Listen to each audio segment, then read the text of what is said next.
Bonsoir les amis, bienvenue sur la chaîne Power Trade Investissement, la chaîne des investissements. Aujourd'hui nous allons parler essentiellement des marchés, mais aussi d'une société qui s'appelle ASML. On va regarder un petit peu les marchés et en l'occurrence le CAC 40 qui reste toujours acheteur. On a eu une belle séance haussière aujourd'hui. Le CAC 40 néanmoins repasserait vendeur demain si 7054 points étaient touchés. Donc le trend en cours nous fait gagner 53 points, un trend acheteur depuis le 23 janvier à 7042 points. Depuis le début que nous traitons le CAC 40 sur cette chaîne, le CAC 40 nous fait gagner 1858 points avec 23 trades gagnants pour 23 trades perdants. Le DAX, quant à lui, il est passé acheteur aujourd'hui. Il repasserait vendeur si 15 059 points étaient touchés. Il aura été plus facile de travailler le CAC 40 que le DAX, puisque sur le CAC 40, nous avions eu quand même des signaux plus francs et qui nous donnaient des points, alors que là, ça fait le troisième signal consécutif dans lequel nous sommes dans le rouge. Mais le dernier est encore en cours. Il peut nous laisser espérer repasser positif. Alors, le DAX nous fait gagner 2272 points depuis le 24-10-2022 avec 8 trades gagnants pour 8 trades perdants. Le SP500, lui aussi, a des signaux qui ont été un petit peu contradictoires ces derniers temps. Donc ça a été un peu difficile de travailler le SP500 avec nos algorithmes. Mais néanmoins, le SP500 est acheteur pour nous et il repasserait vendeur demain si 3988 points étaient touchés. Donc sur le SP500, nous avions eu donc 3 trades consécutifs perdants. C'est effectivement comme ça, il faut savoir encaisser. Et là, actuellement, le trade aujourd'hui, qui a été donc initialisé aujourd'hui, nous fait gagner 52 points. Depuis le début qu'on traite le SP500, nous gagnons 59 points, donc depuis le 2 décembre 2022 avec 4 trades gagnants pour 6 trades perdants.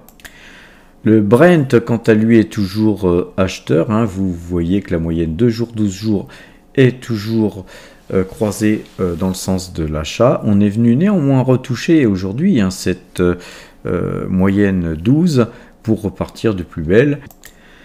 Alors analysons un petit peu les chiffres concernant cette valeur.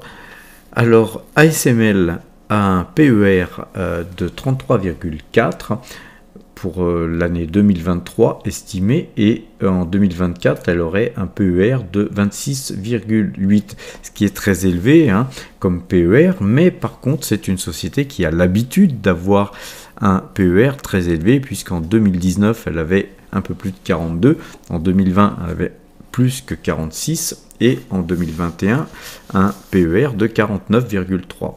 En gros, elle a un PER qui est beaucoup plus acceptable que dans le passé et c'est pourquoi je me penche sur cette valeur aujourd'hui. Question rendement, bien sûr, nous ne rentrons pas sur ce genre de valeur pour le rendement, mais néanmoins, il y a quand même un rendement prévisionnel pour 2023 de 1,01%. Personnellement, je préfère rentrer sur des valeurs qui ont des petits rendements, certes, mais qui offrent quand même un rendement plutôt qu'une valeur purement jugée de croissance, mais qui n'offre aucun rendement du tout. Sans compter que ce rendement, en 2024, il serait en progression de 20%. Donc, une progression pareille est intéressante. C'est une société qui a un bénéfice net par action qui augmente très régulièrement, mis à part 2021-2022 où il y a eu un léger tassement. Mais en 2023, on aurait une belle progression et 2024 aussi dans les prévisions. Alors, ce qui est intéressant, c'est de voir que les marges nettes de cette société sont importantes, puisque on a une estimation de marge nette de plus de 27% et 29% en 2023 et 2024. Avec des marges d'exploitation tout aussi élevées, voire plus élevées, puisqu'on aurait 32,6% de marge d'exploitation en 2023 et 35,4% de marge d'exploitation en 2024 en prévisionnel. Une situation bilancielle comme je les aime, c'est-à-dire que vous avez une très belle progression du chiffre d'affaires. Là, en réel, depuis 2017 jusqu'à 2022, et puis en prévisionnel, on a de belles perspectives. Ce que j'aime bien dans cette société, c'est que nous avons une trésorerie nette et que aucun endettement n'est à signaler. Alors au niveau de l'analyse graphique, on a une jolie période baissière, donc effectivement il aurait été préférable d'acheter sur les plus bas, mais à ce moment-là, il était impossible de savoir où les plus bas allaient s'arrêter. Et aujourd'hui, nous avons cassé ce trend qui me laisse espérer qu'on va certainement aller pouvoir retoucher les plus hauts. Donc en fait, les plus hauts, ils étaient sur les 776 €. Donc on achète sur les 620 € et quelques. C'est déjà un objectif tout à fait atteignable pour commencer. Et si on regarde le graphique sur du très long terme, et donc sur du très long terme, on voit que là on est en monthly, avec des bougies d'un mois, on voit qu'on a cassé tout juste cette résistance, et donc effectivement on devrait pouvoir aller très aisément aller retoucher les plus hauts. Cette société est intéressante, tout du moins moi je m'y intéresse parce que je souhaite investir un peu plus dans les semi-conducteurs, et vraiment la seule société qui me plaît bien dans les semi-conducteurs, c'est Taiwan Semiconductor. Les autres comme Intel ou d'autres, je ne vais pas toutes les citer, ont toutes quelques petits points noirs ici ou là qui me plaisent pas forcément quand on les compare à Taiwan Semiconductor. Par contre, Taiwan Semiconductor a quand même un potentiel de risque important avec les tensions qu'il y a entre la Chine et Taïwan. Donc, un petit peu à l'image du secteur automobile, jouer Michelin pour équiper toutes les voitures en pneus est une vision qui moi me convient bien.